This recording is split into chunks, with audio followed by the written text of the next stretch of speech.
Hello बच्चा party. In previous class हमने देखा था exercise number 3 of chapter number 8 electromagnetic waves, जो काफ़ी कॉन्सेप्ट बेस्ड और शॉर्ट और स्वीट सा क्वेश्चंस था। तो आई होप आप लोगों को अच्छा लगा था। इन दिस क्लास बच्चों हम देखने वाले हैं एक्सरसाइज नंबर 4, जो कॉन्सेप्ट बेस्ड तो है ही, साथ ही साथ फॉर्मूला बेस्ड भी क्वेश्चन है। तो अच्छे से ध्यान देना, काफ़ी अच्छा क्वेश्चन है। तो चलिए स्टार्ट करते हैं एक्सरसाइज नंबर 4 को। क्वेश्चन कह रहे हैं बच्चों, A plane electromagnetic wave travels in vacuum along z directions।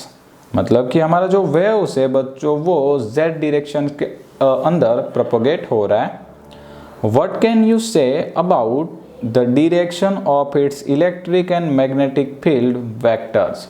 मतलब कि हमारा जो वेव्स है बच्चों वो फ्री स्पेस में z डायरेक्शंस के अंदर मोशंस कर रहा है, तो हम उसके इलेक्ट्रिक फील्ड और मैग्नेटिक फील्ड की डायरेक्शंस के बारे में क्या बता सकते हैं।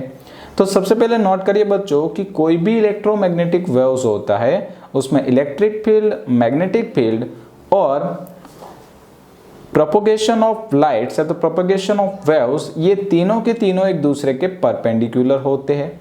ठीक है, मतलब कि अगर propagation of light x direction में है तो इलेक्ट्रिक फील्ड y में होना चाहिए, मैग्नेटिक फील्ड z में होना चाहिए। ठीक है, तो यहाँ पे देखिए हमें पर्टिकुलरली बोला गया है कि हमारे जो वेव्स है वो z डायरेक्शंस में प्रोपोगेट हो रहा है, आगे जा रहा है। तो अगर मैं यहाँ पे फॉर्मूला बनाता हूँ तो मैं लिख सकता हूँ कि E cross B is equal to line of propagation.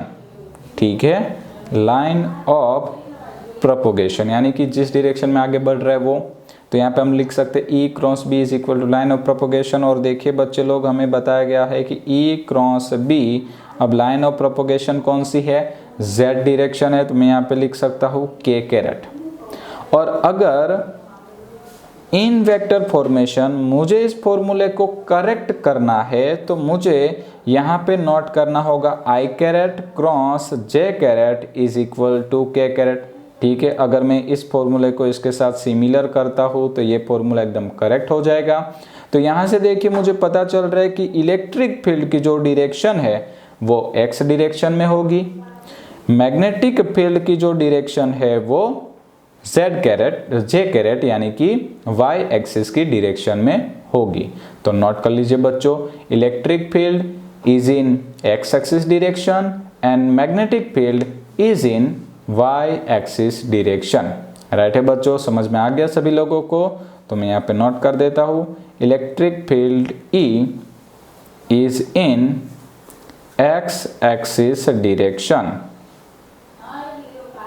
And magnetic field vector B is in y axis direction. ठीक है बच्चों, करेक्टली समझ में आना सभी लोगों को। चलिए आगे चलते हैं।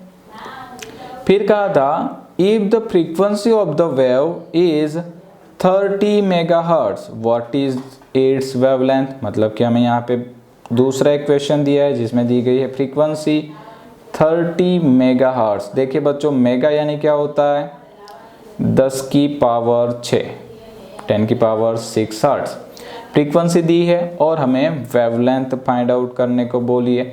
राइट, देखिए कैसे करेंगे। आपको पता होना चाहिए इलेक्ट्रोमैग्नेटिक वेव्स के लिए speed of wave c is equal to होता है lambda by T, wavelength upon time period. But 1 upon T को हम लिख सकते हैं फ्रीक्वेंसी f। आपको पता है ना, टाइम पीरियड के व्युत्क्रम को आवृत्ति कहते हैं। तो f, अब हमें यहाँ पे क्या फाइंड आउट करना था, लैम्डा। तो मैं लिखूंगा lambda is equal to c by F. c की वैल्यू में आती है 3 इंटू 10 की पावर 8 डिवाइड बाय 30 इंटू 10 की पावर 6। अब ये कैलकुलेशन तो काफ़ी इजी है, मुझे आपकी ज़रूरत भी नहीं पड़ेगी, आई थिंक मतलब हेल्प की ज़रूरत नहीं पड़ेगी। राइट है ना, आपकी तो ज़रूरत ही है। चलिए भाई, 10 की पावर 6 और एक 0 ऐड कर दीजिए, 10 की पावर 7, तो 3 कैंसल, ये 10, 6 और 7 कैंसल, तो एक बचेगी 10 की पावर 1 यानी 10। और बचा पार्टी, वेवलेंथ का यूनिट होता है मीटर। तो ये मुझे मिल गई है 30 मेगाहर्ट्ज फ्रीक्वेंसी वाली वेव्स की वेवलेंथ होगी 10 मीटर। राइट है, इसी के साथ ये क्वेश्चन यहाँ पर बचा पार्टी फिनिश होता है। इन नेक्स्ट क्लास हम मिलेंगे एक्सरसाइज नंबर 5 के साथ। Thank you.